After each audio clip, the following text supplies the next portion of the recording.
erabili. Esta segunda exposición, como saben, será impartida por Gloria Baigorrotegi. Ella es académica del IDEA, Instituto de Estudios Avanzados de la Universidad de Santiago de Chile. Es socióloga, ingeniera de organización, curtida en diversos conflictos contra compañías eléctricas. Acude en representación de la cooperativa Enermetropolitana, creo que lo he dicho bien. Gloria Baigorrotegi, no sé si la hemos hecho madrugar mucho, espero que no. Buenos días. Egunon, buenos días. Sí, bueno, son las 6:30, tampoco es tanto. Pero para un día sábado sí que lo es. Desde Bueno, luego. muchas gracias, qué ricasco, por la presentación y por la invitación ahí, a Alfonso, a Erika, Yolanda, por la organización. Voy a presentar un poco la situación de las comunidades energéticas en Chile y la discusión al respecto. Esperen que está un poco...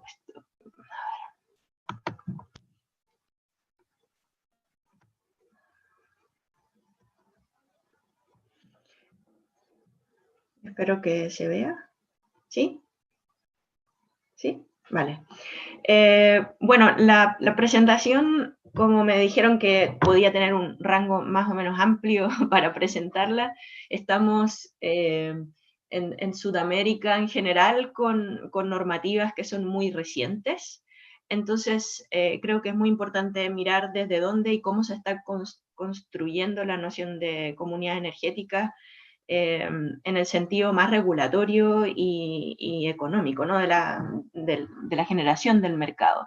No obstante, en la presentación también quiero poner énfasis en la idea de alianzas geopolíticas, ¿no? Ante la pobreza energética, particularmente en nuestros países, porque además de generar mercados de desarrollo local, también hay muchos tipos de comunidad energéticas que no necesariamente aún se consideran así, porque es como mercados informales, mercados ilegales, etc. Bueno, mi recorrido es el siguiente. Primero, así un poco como Sara también hacía la distinción entre comunidades ciudadanas energéticas y comunidad energética o comunidad de energías renovables. En mi caso, voy a hacer otras distinciones que también tienen que ver con la discusión de la política pública aquí en Chile, entre comunidades energéticas, generación distribuida compartida y cooperativas energéticas. Luego voy a hablar hacia una geopolítica de las comunidades energéticas, como llamo yo, en esta idea de cooperación entre cooperativas energéticas norte-sur, el rol de las cooperativas ante los cambios regulatorios en Chile, y ahí me voy a especificar más desde el 2011, que es reciente nuestra conversación acerca de los cambios regulatorios, y oportunidades y desafíos para una geopolítica de las comunidades energéticas. Bueno, las principales definiciones de comunidad energéticas hablan de una forma alternativa de producción energética distinta a solo el mercado y solo el sistema público. Entonces, no sería solo el tema tecno-regulatorio, tecnoeconómico, sino que también hay formas energéticas propias que tampoco son necesariamente renovables, ¿no? Porque igual en determinadas comunidades solo pensar en energías renovables no financia todo el pic de energía o los sistemas de reparación o respaldo en momentos de demanda peak. Entonces puede haber hasta calderas de leña en determinados lugares y gas en otros, dependiendo de la zona geográfica. Lo que sí es que debe haber una proximidad georreferenciada de los miembros y también de los beneficiarios de esa generación energética. Además, claro, de generación, dependiendo si se valora también lo que preguntaba una de las personas anteriormente sobre el ahorro. Puede robustecer comunidades previas o generar unas nuevas. Y eso en nuestro caso es muy importante, el tema de cómo es que llegan las propuestas de tecnologías renovables, de generación renovable, en términos de una localidad donde ya preexiste una comunidad organizativa, o si con la misma tecnología y con las oportunidades de negocio local se van a generar y se proponen formas organizativas a nivel de comunidad energética. Y lo otro es importante preguntarnos por acerca de la propiedad, ¿no? La propiedad de estas tecnologías, si acaso son o no compartidas.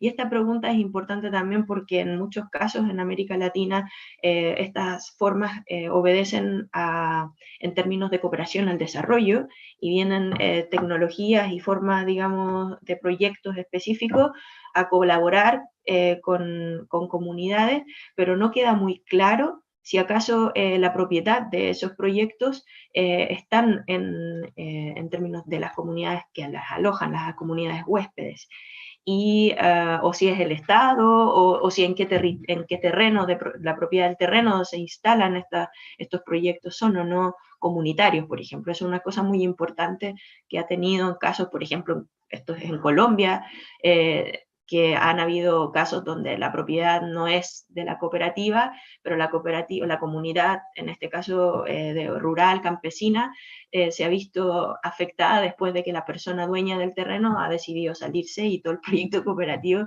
se ha ido, digamos, se ha disolvido porque no pudo continuar en ese territorio. Aprendizajes de este tipo con respecto a la propiedad son muy importantes. Lo otro, obviamente, es la participación en la toma de decisiones. En el caso de comunidad energética es prioritaria para los locales, en el sentido de la jerarquía. Y los beneficios, aquí es otra cosa a destacar en términos de comunidades energéticas, que no es solo financiero individuales, sino de mayor autonomía colectiva.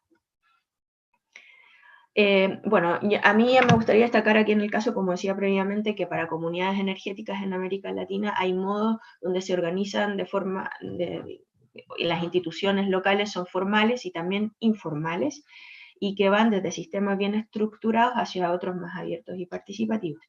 Ahora, en América Latina, como las comunidades energéticas en este sentido son incipientes, y la apropiación de los proyectos, o sea, la apropiación de las tecnologías, sean paneles fotovoltaicos, sistemas eólicos, incluso biodigestores, biogeneración con biogás, la apropiación de los proyectos es muy clave, porque inicialmente hay todo un entusiasmo y una visión posibilista de la tecnología, pero luego se caen por temas de reparación, mantención y conocimientos ad hoc.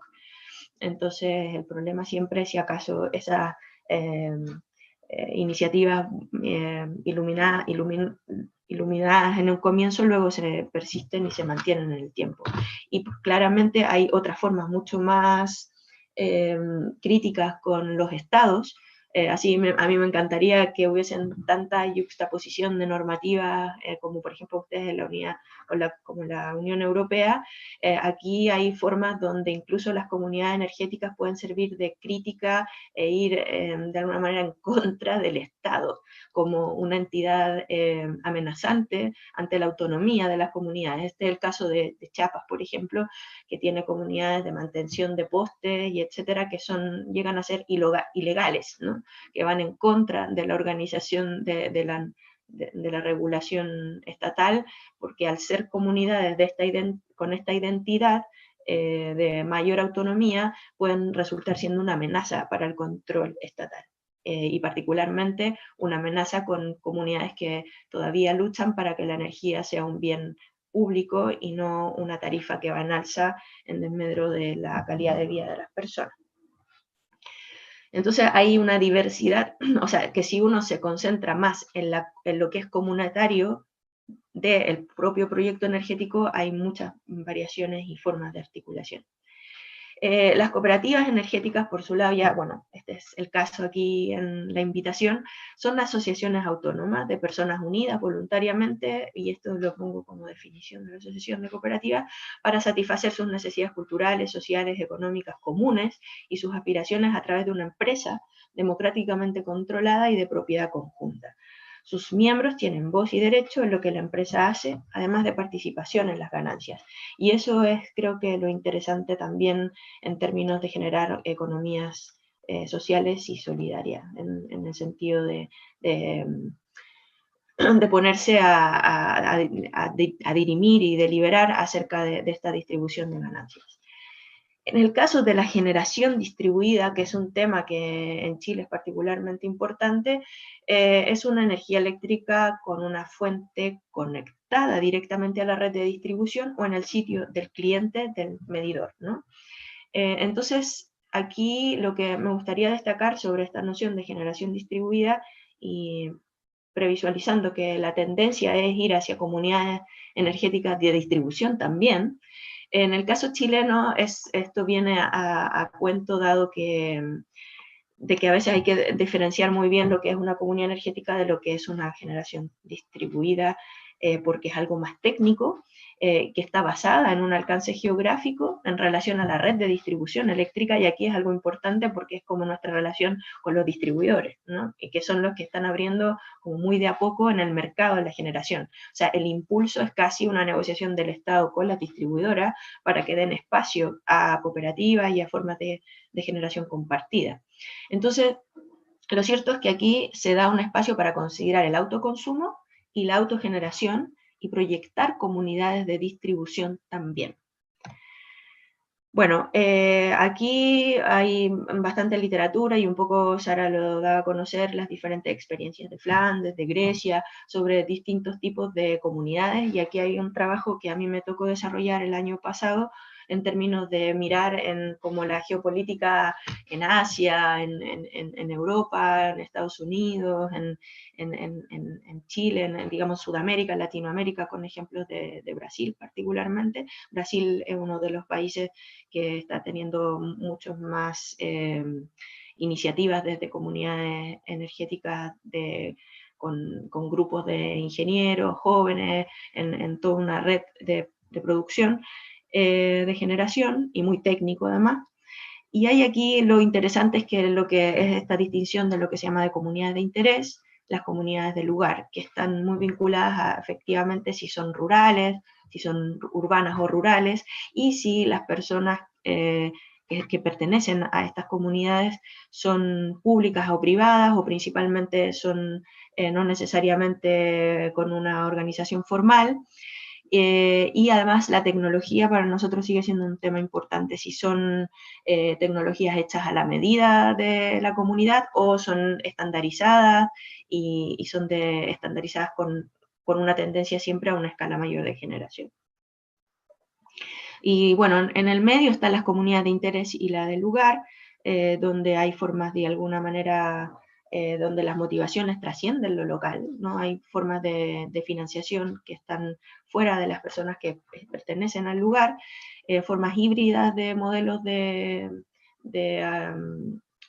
propiedad, ¿no? De copropiedad, y hay una variedad amplia de fondos de financiación, de inversión, diferentes formas constitutivas de asociación, cooperativa o contratos, digamos, firmados y de acuerdos colectivos comunitarios.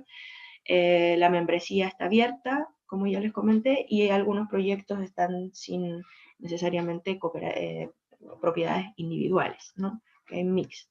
Aquí, por ejemplo, hay 3 libros que hablan sobre distintos modelos, y el del medio es justamente el que les hablaba sobre esto de la institucionalidad y de formas cooperativas en distintos tipos de países. Y el tercero lo puse porque en el fondo aquí nosotros también, en el grupo también al que pertenezco de investigación de energía y sociedad, una de nuestras colegas, la Jorgelina Salazaro, fue a una isla muy remota y muestra ahí en términos de las distintas iniciativas de turismo, de agroturismo, de las mujeres, sobre las tecnologías sustentables, para hacerlas visibles. De alguna manera esta guía es para darles la voz sobre distintas maneras en que las mujeres están haciendo las transiciones desde sus negocios locales. Aquí coloco las invitaciones que hemos tenido como de inspiración en términos de pensar las transiciones de manera justa, en términos de marco de cooperación internacional norte y sur, donde para nosotros es muy inspirador tener las iniciativas de lo que ha costado o no ha costado a las cooperativas tener un espacio desde lo local en las transiciones, y puse ahí también el encuentro que tuvimos con cooperativas, que ha sido muy bueno para articularnos con gente de Brasil, de Colombia, y también es interesante el apoyo de de Cooperativas y de la Federación de Cooperativas Alemana, por ejemplo. Alemania tiene un gran interés en la generación de energías renovables en nuestros países, tanto para la gran producción de energías renovables como para las locales más centradas en comunidades. Entonces, en nuestro caso nos parece muy importante el apoyo en términos de superar esta pobreza energética. O sea, en muchos casos todavía, si bien es cierto, hay conexión, no en todos los lugares tienen luz, o sea, electricidad 24/7, 24 horas, 7 días a la semana, y hay en el sur de Chile, por ejemplo, porque hay muchos problemas con la leña. La leña es un combustible, una fuente de calor que es muy invisible en términos de regulación en los países del sur y tiene grandes problemas con la contaminación atmosférica en determinadas ciudades con huellas geográficas complicadas. Entonces es muy importante cómo vincular las transiciones de la leña hacia formas más sustentables y bueno, y en todos los casos en comunidades más remotas, no centradas, no en los lugares como más de alguna manera regulados o más urbanos, densamente poblados. Aquí el tema de la pobreza energética es muy importante. Nosotros reconocemos, y desde grupos no solo articulados dentro de cooperativas, sino que también de alianzas de alguna manera entre mujeres, las perspectivas decoloniales y del buen vivir, aliadas con las perspectivas feministas para analizar y movilizar iniciativas regulatorias que vayan en son de formas más del bienestar de las comunidades y no solo estresarlas con la concentración solo en el negocio, ¿no? Que eso es lo que cuesta más, de alguna manera, cambiar el chip en términos de esta generación local. Hay inspiraciones, como dije, modelos de reciprocidades, de negocios cooperativos, de formas de apoyo, particularmente en términos de conocimiento y generación de capacidades locales, en términos de negocios cooperativos que fomenten la autonomía de las comunidades a través de la energía, no solo la energía en sí, ¿no? Y alianzas justamente para promover cambios regulatorios. Toda esta presentación de Sara para nosotros es muy importante para dar cuenta y promover en los espacios que no sea posible, en la política pública y con la comunidad, que son iniciativas que pueden resultar, o sea, que son visibles y que tienen perspectivas cada vez más importantes en el marco del mercado y del bienestar de las comunidades. Entonces, en Chile particularmente, la noción de comunidades energéticas proviene de acciones colectivas ciudadanas previas y particularmente desde el Instituto de Ecología Política, liderado por Manuel Baquedano y un grupo con Daniela Zamorano también, desde el 2011 son justamente las inspiraciones europeas, la de modelos de transiciones ciudadanas, es lo que hace que Latinoamérica también vayan abriéndose espacios que siempre han habido, ¿no? Muchos conflictos territoriales, con grandes megaproyectos.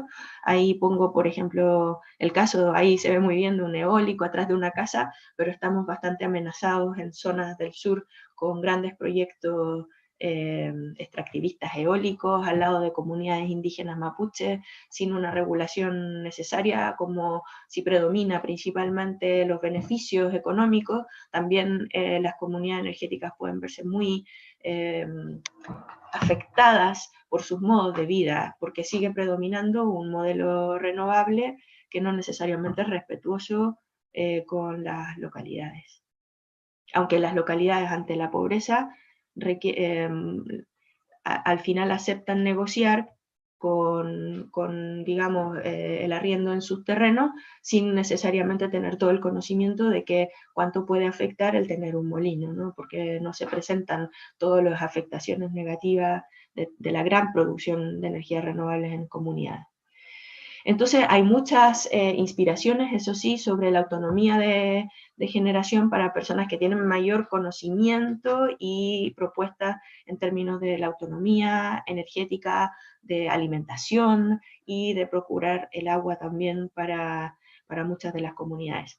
En este caso, y como ven, las ENERCOP, y se llaman así, particularmente yo todavía no lo he preguntado a Manuel, pero asumo que también está muy inspirado con los movimientos franceses de las ENERCOP, nacen a partir de un llamado, como dicen mismo, a la rebeldía solar, ¿no? En Chile, como una forma, y particularmente en energías solares, como una forma de materializar un movimiento ciudadano asociativo que demostrará al monopolio energético del país que es posible producir y consumir nuestra propia energía.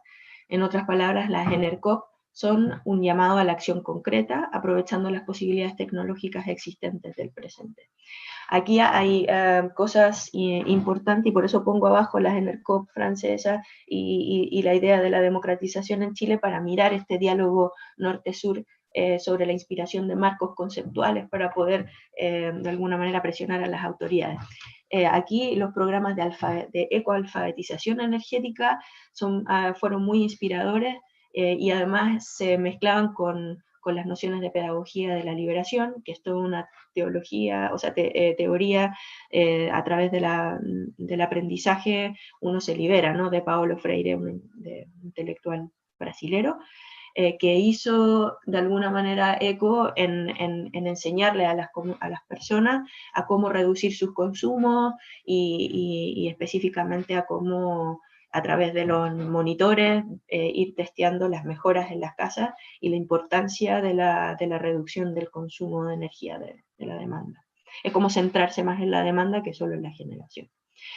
Una de las iniciativas, cuando todavía no había ni siquiera una ley muy apropiada, ni el concepto de comunidad energética estaba de alguna manera en ciernes dentro de lo político, el trabajo regulatorio de los medioambientalistas, los ecologistas, con diputados, particularmente aquí voy a poner a Antonio Horvath, que fue, que ya lamentablemente no lo tenemos entre nosotros, él es un senador, de la región de Aysén, quien impulsó y apoyó, dado muchos movimientos contra las represas en la Patagonia, alianzas benéficas con los ecologistas para poder tener y lograr la primera cooperativa, de alguna manera asociación ciudadana de energía solar, que ven ahí, que se llama Camino Solar, y se hizo de alguna manera un remiendo entre la legislación de cooperativas, que en este caso era en el Metropolitano, la que gestionaba un set de accionistas de Camino Solar, que se realizó vía crowdfunding, o sea, como colecta vía redes sociales, para tener acciones ciudadanas que financiaran el primer panel solar de energía renovable instalado en un instituto de desarrollo medioambiental para promover, digamos, la generación también y la producción de técnicos y conocimientos de mantención, reparación, instalación, diseño fotovoltaico. Entonces, una iniciativa muy innovadora, también inspirada en la experiencia catalana de generación comunitaria. Entonces eso de alguna manera ya nos pone en línea para ir mirando los cambios regulatorios contemporáneos.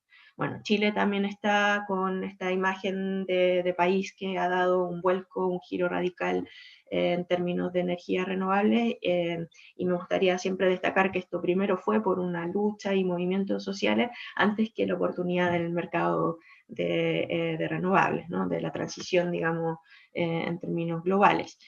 Que probablemente no hubiera tenido el mismo giro radical si no hubiera sido, en el mercado en general, si no hubieran sido por las movilizaciones y el rechazo a determinadas formas energéticas. Ahora, si bien antes estábamos súper dependientes del carbón, del gas natural, bueno, yo creo que más carbón e hidro de embalse, todavía son, como ven, un porcentaje importante de la generación de la capacidad instalada. No obstante, ya tenemos bastante de solar, ¿no? Se pueden ver ahí los porcentajes. De solar ya tenemos 12,6%. También se analiza la geotermia. Lo eólico también está tomando bastante fuerza, recién con un 8,7%. La biomasa con un 1,8%, que yo creo que igual ahí podría ser incluso más si se se ve más en detalle, pero es una capacidad instalada no muy alta, pero que muestra bastante cómo va transitando hacia una mayor decarbonización. Hay metas de decarbonización, de cerrar las térmicas a carbón recién en nuestro país. Recuerdo que no sé, como 10 años atrás era estar a la discusión si se cerraba la central de Pasaya de carbón. Aquí estamos recién en este cierre paulatino de las térmicas a carbón. Pero va en muy buen camino dado el escenario auspicioso de las renovables. Aquí como formas más, bueno, Chile es un país muy larguito y con una diferencia, digamos, estamos como en la orilla de los Andes hacia el este y el mar Pacífico por el oeste. Estamos como a los pies de la cordillera de los Andes, entonces todo el norte es el sistema energético del norte, sistema de distribución que se ha de alguna manera integrado muy recientemente, y el sector está regulado por un sector eléctrico privatizado normalmente, con grandes generadoras, casi 300 empresas, donde domina AS Gener, Enel, Colbún y Endesa también Enel, bueno, antes Endesa y ahora Enel, Colbún, que es un conglomerado energético translatino, podríamos decir. Engie también está tomando gran presencia, con una capacidad instalada de 25 gigawatts. Una transmisión también. El sector es privado, dando a generación, transmisión y distribución. Los clientes regulados, en este caso para las comunidades energéticas nosotros entraríamos en el espacio de los regulados con una posibilidad de generación menor, de 300 kilowatts de potencia central concentrada.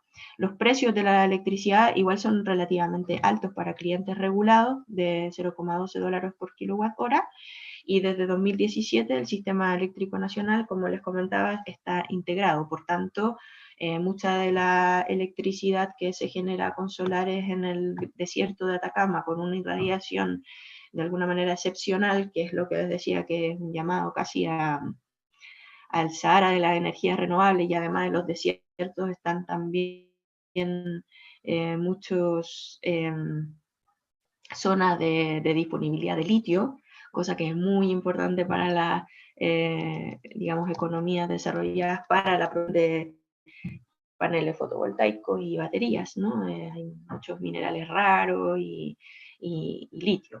Ahí el tema del litio es un temón en términos de cómo regularlo y hacer de la extracción de ese mineral algo que no sea completamente extractivo con las comunidades indígenas altiplánicas.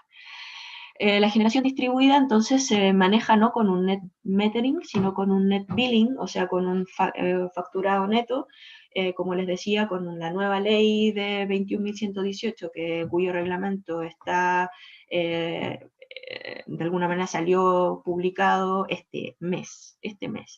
Entonces tenemos ahí todo un desafío para la inclusión de gente que comience a engancharse con este facturado neto.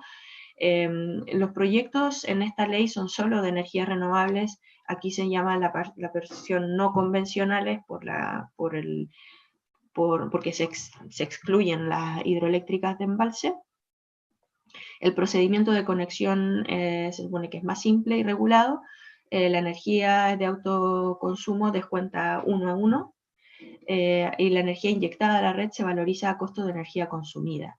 Ahora, la tarifa, ahí hay un ojo importante, que la tarifa de consumo, de autoconsumo, no es la misma que la tarifa inyectada, y ahí hay que tener ojo con eso, la forma de valorización de la tarifa. La generación distribuida, esto lo acabo de sacar de una presentación que se hizo sobre el lanzamiento de un manual de generación compartida en Chile, que sacó también la DGRB, apoyada por la generación de cooperativas alemanas, que muestra, y esta es una presentación de Danilo Jara, del Ministerio de Energía, donde él muestra diagramáticamente cómo es que se visualiza el sistema de propiedad conjunta, ¿no? que está ahí abajo.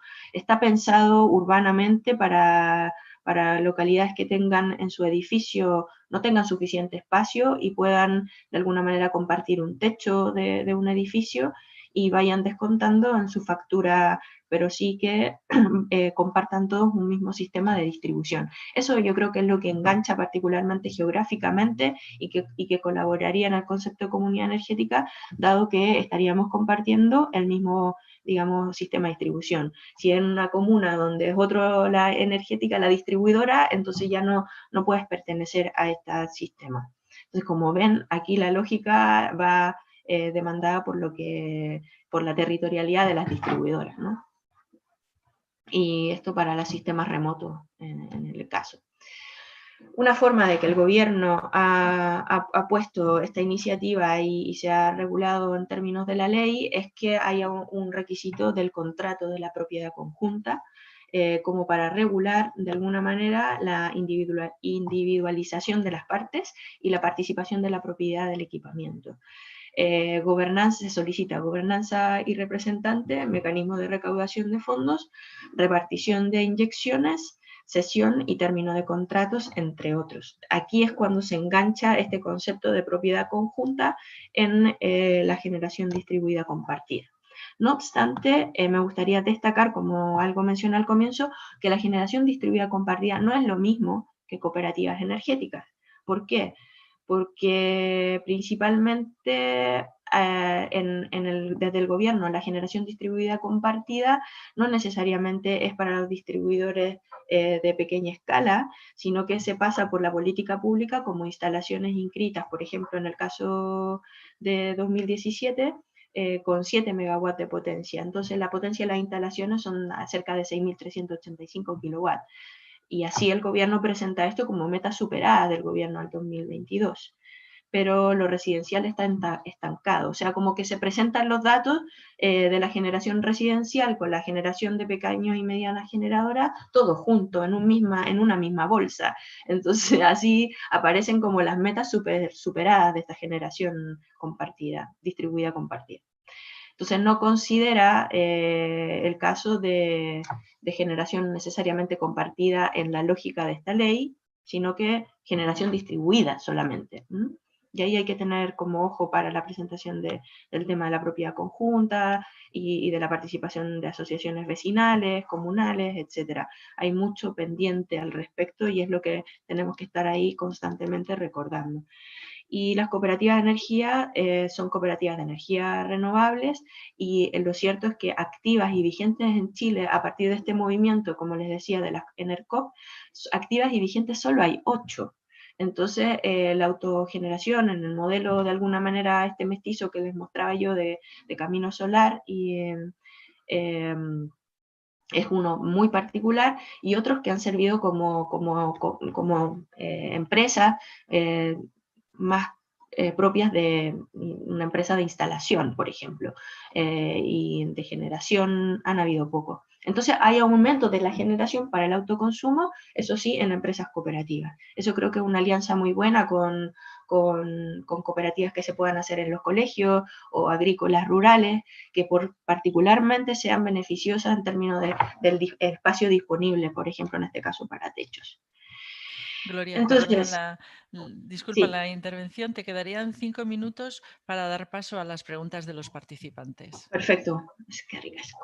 Entonces, las comunas energéticas cobijan cooperativas y generaciones distribuidas, ¿no? Entonces, me quiero dar cuenta aquí que en términos de comunidades hay muchas más iniciativas que no necesariamente entran en la regulación de una generación distribuida compartida, y de cooperativas energéticas en el sentido de tener o sea, iniciativas de empresas específicas, cooperativas en el sector, que necesitamos mucho impulso para que esto sea, y creo que en este global de comunidad energética hay muchas que todavía hay que potenciar y necesitamos por eso destacar en este caso las oportunidades del programa de cooperación de alguna manera sur-sur.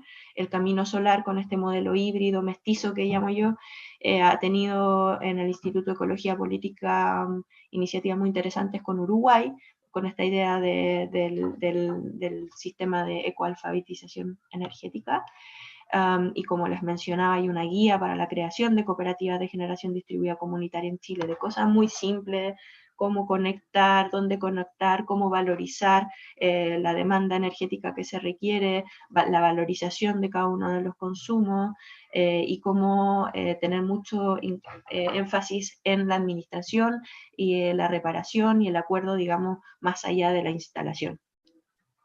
Entonces hay aquí un aspecto muy importante en una perspectiva comparada de los aspectos regulatorios en América Latina. En última instancia, ahí con el vínculo con Alfonso también, estamos pensando en promover una publicación y dar voz a las iniciativas de cooperativas en América Latina. Partimos principalmente con Argentina, Argentina, Brasil y Chile, como con las principales colegas que estamos ahí tratando de hacer relevantes las iniciativas y las experiencias de América Latina.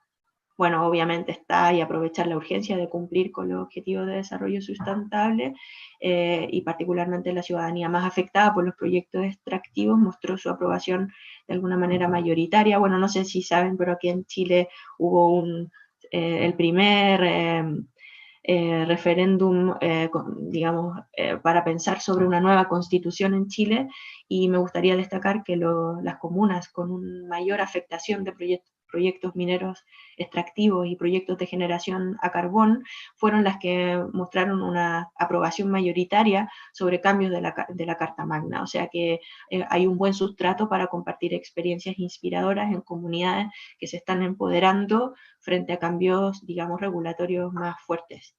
Y los desafíos últimos que me gustaría destacar son aumentar, obviamente, la autonomía energética desde las comunidades junto con reducir la dependencia tecnológica. Creo que eso también es algo que no necesariamente se topa en los países del norte global. En lo nuestro, el tema de la dependencia tecnológica es fuerte.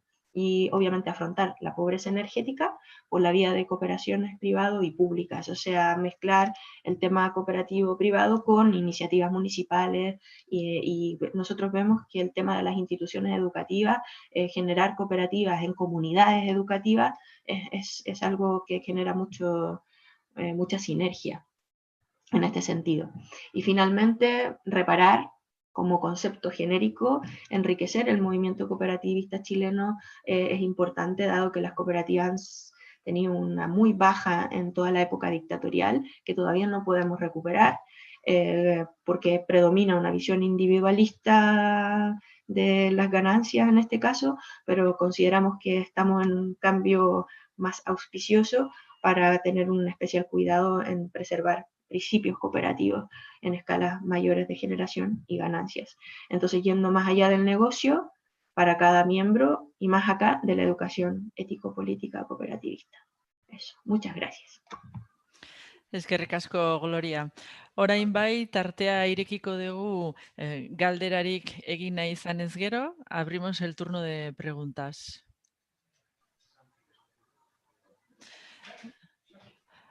Vamos a dar entrada a la pregunta de Santi. Bai, entzuten da? Osondo.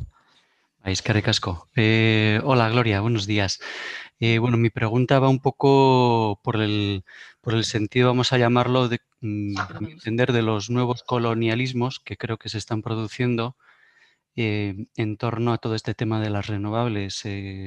Muchas veces aquí desde Europa estamos viendo un montón de noticias relacionadas con Chile como una especie de, pues de nuevo El Dorado, pero seguramente solo para las grandes compañías transnacionales. Si estamos viviendo como otro proceso, episodio de colonización con otro tipo de materiales, cómo se afecta esto. Y si no somos también nosotros, no estaremos siendo en Europa también víctimas de esta también colonización del capital, ¿no? De manera indirecta. Gracias. Es que ricasco, Santi. Evidentemente hay allí un tema muy importante y creo que es el desafío constante de nuestros países sobre el extractivismo, y evidentemente el neocolonialismo sí que lo hay. O sea, esa es una línea en la cual me parece muy importante que antes el tema de la energía, hace unos 10 años atrás, no era muy conversado acá y era visto más bien como como una cosa técnica, ¿no? Ni siquiera estaba mucho en la política energética, pero hay una visión ahora de la importancia de la ciudadanía en impulsar una crítica a este colonialismo que tú bien dices, neocolonialismo en el sentido de un neocolonialismo verde, donde en México, por ejemplo, son el tema del extractivismo eólico, que también estamos viendo, hay una colega que trabaja sobre esto mismo con las comunidades mapuches en la Araucanía, como les comentaba, y también, aunque como en el desierto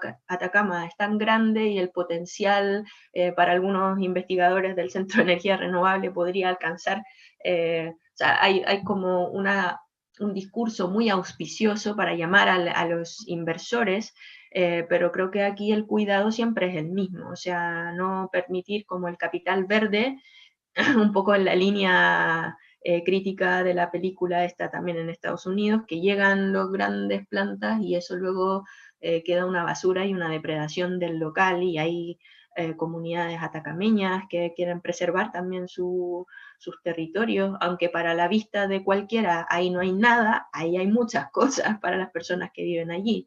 Y entonces también se está viendo esto como el Sahara de las energías renovables, la misma línea de lo que se ve también en la zona sahariana para la exportación de energía solar. Entonces hay que tener mucho ojo porque hasta el momento no han habido tantas resistencias desde la zona de la atacameña, porque es una zona ya depredada por la minería. No obstante, ahí de a poco se está configurando grupos, y esto quiero destacar mucho grupos jóvenes, a mí me han invitado y estamos participando en un colectivo de llamadas Mujeres contra la Corriente, o formas alternativas de ir de alguna manera, bueno, todavía no tenemos nombre, la verdad, pero hay como grupos y colectivos que estamos pensando la energía en términos de justicia, ¿no? Y la transición debe ser justa, no solo verde. Entonces, eso creo que es muy importante en términos de poner énfasis en lo comunitario. Y ahí con la idea de reparar, ¿no? Reparar lo que se ha depredado, digamos, en estas zonas que llamamos también zonas de sacrificio. Pero evidentemente estamos presenciando una nueva forma de neocolonialismo renovable, por decirlo de una manera así. Dakit galdera gehiagorik daukagun. ¿Alguna pregunta? Bueno, Gloria, pues mientras algún otro participante se decide, he visto que más o menos están al 50% la capacidad instalada de energía renovable y de energía fósil, vamos a decir. Después, lo que es la producción en megavatios hora, ¿cómo anda más o menos? ¿Es el 75% fósil y 25% renovable o cómo está después? La producción... Déjame mirar, porque el número no lo tengo ahí. Porque a veces nos engaña esto, que luego pues... Sí, sí, sí. Mira, esto lo puedo enviar, porque no tengo el número específico acá, no porque la producción... Sí, sí, sí, sí. Tengo principalmente los datos de generación porque dependen los PIC, claro.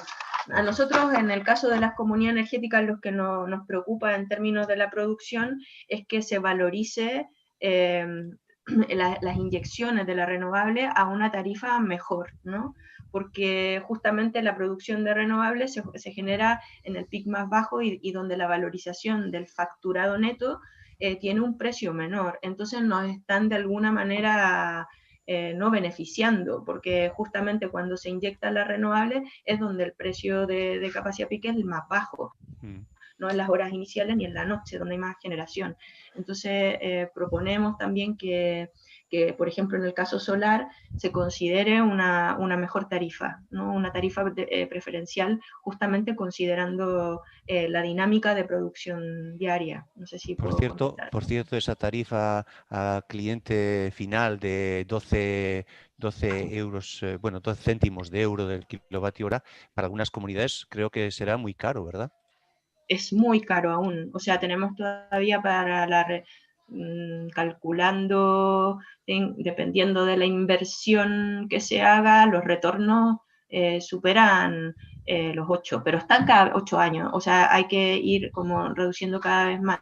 Hay dos modelos que predominan, uno que es más centrado en el apoyo a los municipios, que se llama comuna energética, donde son los municipios los que principalmente articulan formas de generación renovable en las comunas, pero también ahí consideramos que debería haber mayor apoyo para las cooperativas, con negocios cooperativos, no solo el municipio con una empresa instaladora cualquiera, porque no hay una diferenciación necesariamente en negocio privado y negocio cooperativo, que obviamente ante las distribuidoras debe ser sin fines de lucro, que eso también de alguna manera ralentiza el interés de los inversionistas. Así, gracias. Vamos a volver a dar paso a Santi, que tiene otra pregunta para hacer. Bye. Bye, Santi. Bye, vale. Gracias. Nada, como estamos un poco perezosos, pues yo tenía otra pregunta y está más relacionado con el tema de las dinámicas sociales.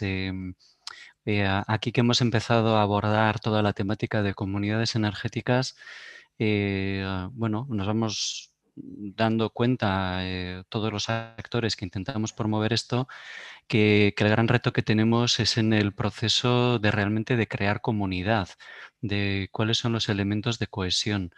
¿Qué experiencia tenéis en el ámbito de Chile? Un poco para poder determinar aquellos factores que son como los triggers, ¿no? Para realmente poder hacer cosas en el ámbito comunitario y entonces lo energético también tenga cabida. Gracias. Yo creo que aquí tendríamos que aprender mucho de la literatura y de las experiencias sobre generación de capacidades locales y también en ideas de cooperación internacional, no solo nacional, porque usualmente lo nacional como que no da abasto con todo, ¿no? Pero aquí, si es que el negocio energético está siendo como tan grande, deberíamos considerar el apoyo, digamos, también estatal, el fomento estatal para estos negocios. Ahora, la experiencia sobre la formación de capacidades de generación local en estos casos, como les comentaba, los programas de coalfabetización energética son muy importantes para los usuarios y cambiar la noción de usuario colectivo, no solo usuario individual, ha sido un gran desafío porque inicialmente de estas ENERCOP hubo muchas, como muy impulsadas por una aspiración, pero luego justamente lo que habla la pregunta de Joaquín, al no haber la suficiente rédito de inversión, en términos de la inversión, estas comunidades empiezan a bajar del interés, ¿no? Otra cosa es cuando se instalan proyectos donde hay previamente cooperativas o generación de comunidades también ancestrales, comunidades locales mestizas, donde existen ese tipo de comunidades, es un sustrato más fructífero para que esto se mantenga, ¿no? Y no se olvide. Pero también influye es que si estas comunidades están en lo remoto, y si están en lo remoto, hay que tener mucho ojo de cómo estos sistemas también se mantienen, porque hay muchas partes y a veces la gente dice, bueno, pusieron este gran proyecto, nosotros queríamos mantenerlo, pero no tenemos el suficiente administración de los proveedores de partes de las instalaciones, y la gente muchas veces llegan, las empresas contratistas, para la mantención, pero no llegan a tiempo y los sistemas comienzan a fallar. Entonces, como tips importantes, yo creo que para que sea un sistema más exitoso, es ver comunidades que ya previamente están de alguna manera instituidas para comenzar por ellas. Y luego concentrarse mucho en la generación de habilidades, programas que ahora mismo hay sobre apoyo principalmente en reparación y mantención de los sistemas de partes y restauración de partes en el uso, cómo usar la energía de manera que se sustente y sea factible, sostenible la tecnología en el lugar, en las dinámicas cooperativas, más tiempo. Entonces, así los programas de generación de capacidades en los locales, en una organización donde el propio proyecto considere los temas administrativos y además de reparación y mantención.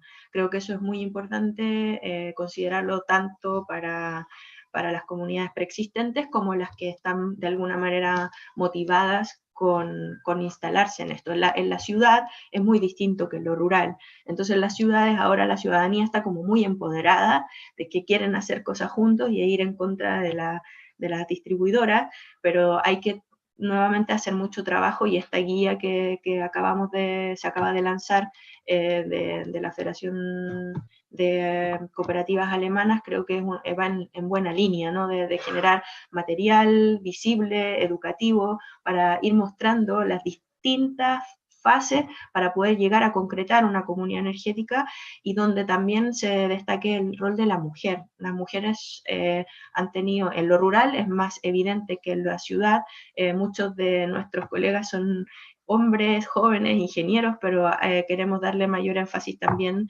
a las mujeres que están también interesadas en el cuidado de tecnologías renovables con comunidades específicas urbanas y rurales. Vamos a dar paso ahora a Eneko Gamboa.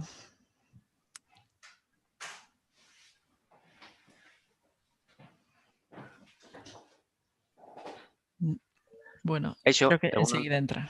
Entzuten da? Bai, oso ondo. Vale.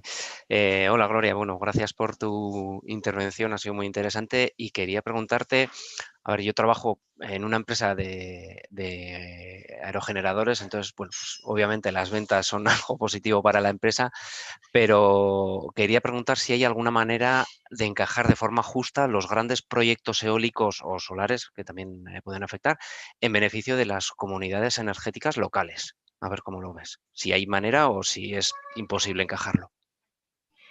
Yo veo que efectivamente deberían haber maneras, porque hay lo que nosotros llamamos la generación de base, que es como la que mantiene los gigas así en constante de estabilidad, con la generación de alguna manera distribuida, que esas dos tienen que de alguna manera complementarse, ¿no? Entonces, esta complementariedad entre los sistemas de distribución de gran escala con los de media y con los más localizados, situados más directamente en el autoconsumo.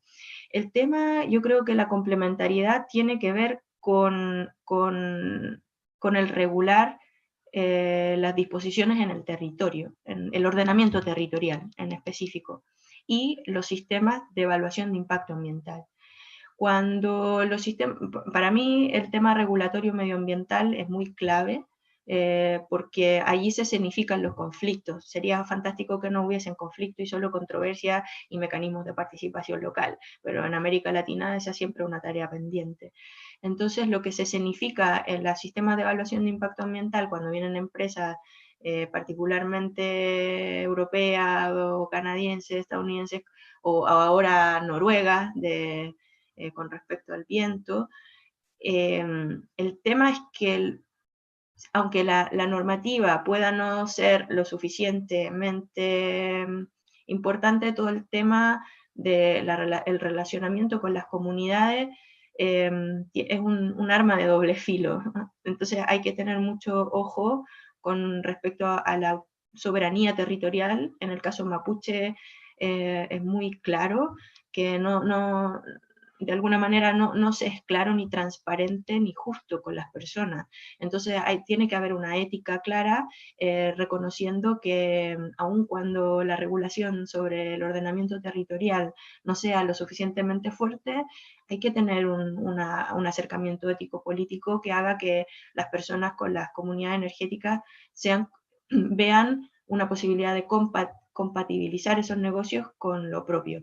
Y aquí el tema de la participación es clave, ¿no? Que cómo se acerca una comunidad, o sea, una generadora grande, pero cómo se acerca en el sentido de si acaso, cómo hacer formas de negociación donde las personas locales tengan y vean y participen en el diseño territorial de esos proyectos, por ejemplo. Sería una iniciativa muy interesante. Si bien hay iniciativas exitosas, no podría decirte que están vinculadas directamente con energía, con comunidad energética.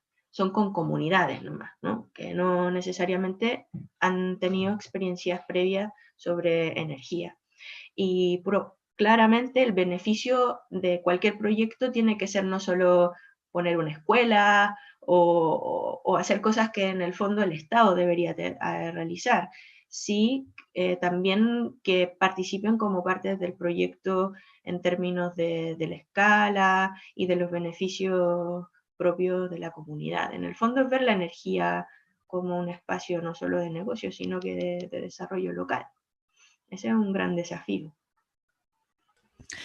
Voy a recordar a los participantes que pueden hacer también preguntas a través del correo electrónico, para lo cual tienen que dirigirse a goyener@goyener.com. Y mientras tanto, Gloria... Perdona, Yolanda, que se me fue una cosa importante también ahí con la pregunta previa, que tiene que ver con los municipios.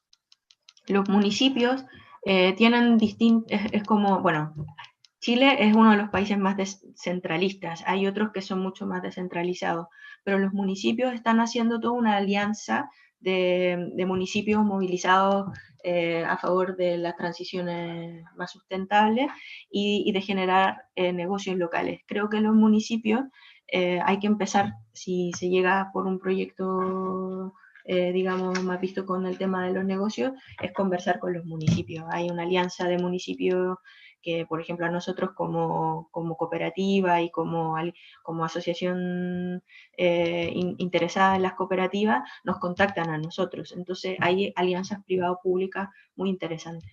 Eso, gracias. Yo tengo una pregunta que hacerte, Gloria. Has hablado del rol de la mujer y quería saber cómo se percibe en la sociedad chilena ese rol. Wow, ahora hay todo un movimiento, no sé si conocen las tesis, que es un movimiento feminista de performance que ha sido mundial y que ha sido muy conocido.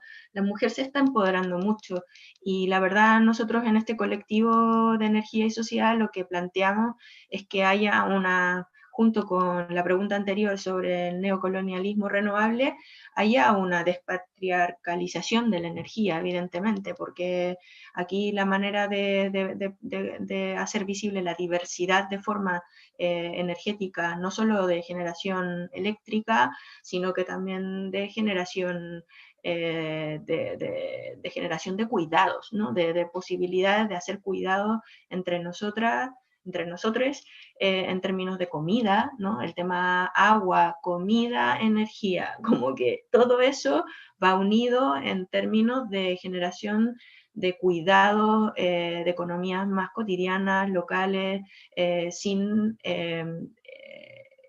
dejarnos fuera de la discusión. Porque en el fondo aquí hay como que las mujeres no tuviéramos nada que decir y de a poco, claro, evidentemente en la formación de ingeniería eléctrica o de ingeniería térmica o de las carreras más técnicas que tienen que ver con eso, hay ahí una perspectiva feminista muy importante acerca de valorizar los conocimientos situados, que no son valorizados, y esto Yayo nos ha dado muy buenas clases al respecto, y en este sentido nosotros estamos como muy conscientes de que esa es la transformación que tiene que haber y que la energía no queda afuera de esta discusión, o sea que no son una cosa aparte de la otra. Por lo tanto, yo estoy muy contenta de que muchas jóvenes arquitectas, muy interdisciplinar el área, unas muy preocupadas por el tema alimentario, por el agua, principalmente el agua para nosotros es muy importante. En Chile tenemos que cambiar la privatización del agua. Y eso yo lo he visto también con colegas ingenieras colombianas, que tratamos de mirar cómo las cooperativas y el concepto de comunidad energética está muy vinculado con el cuidado de las mujeres, que las mujeres hacen alianzas para cuidar a los hijos mientras participan en la toma de decisiones de las cooperativas, que las cooperativas no son solo energía, sino que están la cooperativa energía con la de limpieza de canales o con el cuidado del café, como del cacao, como trabajo con Ana María Ramírez en Colombia. Entonces hay una cosa muy importante y creo que eso sustenta mucho el concepto de comunidad energética desde lo femenino. Entonces, para nosotros es un tránsito también social, porque ahí hay una ética política vinculada con la transformación y eso, que estamos ahí muy expectantes y felices de poder tener cualquier tipo de cooperación norte-sur. Gloria, antes de pasar a otra cosa, me vas a permitir que dé rienda suelta a mi curiosidad. Buscando sobre tu actividad, pues me apareció no solamente que eres Gloria Baigorrotegui, sino que eres Gloria Baigorrotegui. Entonces, ¿qué pasa ahí con ese apellido? ¿Cuáles son tus antecesores? Esto no le gusta mucho que lo diga mi madre, pero soy hija de la perversión. Mi padre es tío de mi madre, entonces tengo allí la doble militancia, cosa que en el colegio era muy terrible, porque cuando llegaba cualquier profesor a pasar en la lista, el tener que leer mi apellido 2 veces era siempre unas risas y a mí me daba mucha vergüenza. ¿Procede del País Vasco Norte o...? Sí, sí, bueno, mi familia, mis abuelos, bisabuelos son de Artajona. Entonces, claro, ahí está el link. Y bueno, yo estudié el doctorado de Filosofía en la Ciencia en la UPV. Y ahí también conocí a nuestro colega Iñaki Bárcena y estuve colaborando con varias iniciativas porque mi trabajo de tesis fue el conflicto que hubo en Zornotza. Y eso para mí fue muy interesante de conocer las actividades y las iniciativas de participación ciudadana en relación a la construcción de una termoeléctrica a gas natural, más encima que ni siquiera era carbón, a gas natural. Entonces todas esas experiencias colectivas del País Vasco para mí fueron muy inspiradoras también para luego estar en lo que estoy. Gracias. Sí. Muchas gracias, Gloria. Vamos a dejarte descansar y que disfrutes de este sábado. Es que rica. Agur, agur. Tarte batekin.